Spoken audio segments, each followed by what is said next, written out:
নিরাপদ, এখনও তো নিরাপদ আছে, এবং অনেক পুরাতন বিল্ডিংও তো এত ভূমিকম্প হয়েছে কিছু হয়নি।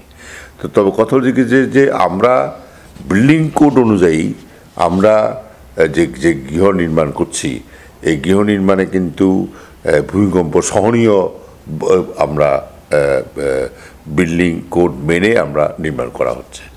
সুতরাং বিভিন্ন ভূমিকম্পে এখনও খুব বেশি মারাত্মক কোনো ক্ষতি করা হয়নি।